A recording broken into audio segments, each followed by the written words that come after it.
дар ноҳияи кушониён бо иштироки муовини сарвазири мамлакат давлатшоҳ гулмаҳмадзода роҳбарияти вазорату идораҳои дахлдор ва шаҳру ноҳияҳои вилояти хатлон инчунин як қатор олимону деҳқонони соҳибтаҷриба машварати ҷумҳуриявӣ дар мавзӯи роҳҳои зиёд намудани истеҳсоли картошка дар кишти такрорӣ бо истифода аз технологияи муосир дар вилояти хатлон доир гардид.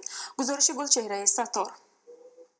дар шаҳру ноҳияҳои вилояти хатлон ки иқлими мусоид доранд, имкони гирифтани чанд ҳосил аз як замин имкон дорад.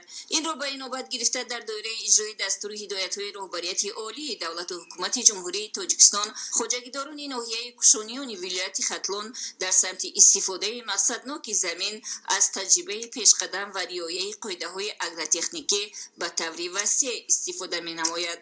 як сол мана 3 бор мегирем, як бор карточка гирифтем, мана бо лубу мегирем, мана бо чарабой бо карточка мегирем. 3 маротиба кишт мекунем. гурӯҳи кории ҳукумати ҷумҳурии Тоҷикистон таҳти роҳбарии муовини сарвазири мамлакат Давлатшоҳ Гулмаҳмадзода дар ноҳияи кушониён бо рафти истифодаи мақсадноки замин гирифтани чанд ҳосил аз қитъаҳои замини назди ҳавлигӣ дида намуданд.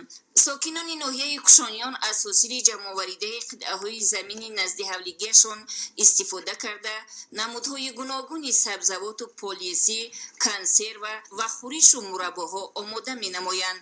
тадбири мазкур боис мегардад ки дар фасли зимистон низ аз маҳсулоти серғизо истифода намуда солимии худу наздиконашонро нигоҳ доранд.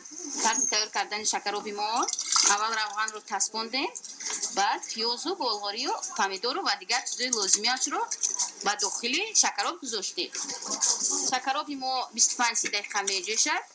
баъд аз ҷӯшидан хушру тайёр шуданаш ҳамаш расо бошад, шакаробро бо хушру кара мо фура мекунем ба банкаҳо ва ҳамаи ҳамин чизое ки шумо ӯзӣ мебинед мо худам маҳкам кардаги, яъне бемалол бо фарзандо дар зимистон нӯши ҷон карда роҳат мекунем.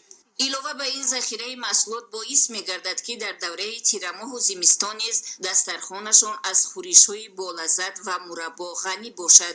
иқлими мусоиди ноҳия ба сокинон имкон фароҳам меорад ки заминҳои назди ҳавлигӣ мақсаднок истифода гардида ҳосили фаровон низ беталаф ҷамъоварӣ карда шуда дар шакли консерва барои зимистон захира карда шавад. имрӯз занон бениҳоят албатта фаъол ҳастанд.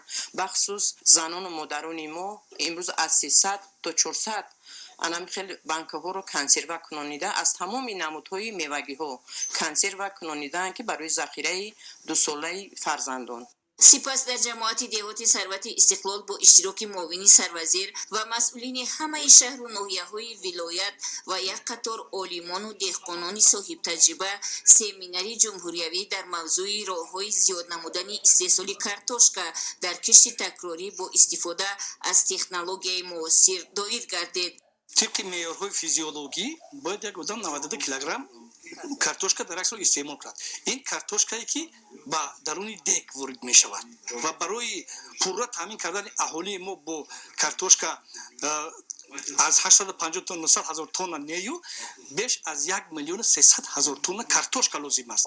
мақсад аз ҷамъовардани масъулин ва гузарондани ин машварат ба он хотир буд ки хоҷагидорон ҷиҳати шинохти тухмӣ ва тибқи чорабиниҳои агротехникӣ ба роҳ мондани кишти такрории картошка огоҳии комил пайдо намоянд ва тавонанд ки ҳосилнокии картошкаро дар кишти такрорӣ низ ба роҳ монда дар таъмини бозорҳои истеъмолӣ бо ин сабзавоти серталабот саҳм гузоранд. дар ин машварат оид ба технологияи парвариши картошка бо усули тайёр намудани чашмакҳо аз ҳисоби картошкаи барвақтӣ рӯёнидашудаи ҳосили соли равон интихоб ва тайёр намудани тухмӣ ва замин, муборизаи интегратсионӣ бар зидди касалиҳо ва зараррасонҳои картошка дар хоҷагиҳои деҳқонӣ, нақши марказҳои логистикӣ ва амборхонаҳо барои нигаҳдории картошкаи тухмӣ, ҳамчунин тарзу усули дурусти кишти картошкаи тухмӣ амалан ба хоҷагидорон нишон дода шуд. вақте ки ба пуррагӣ майсаи тухмиёт таъмин аст, сабзаи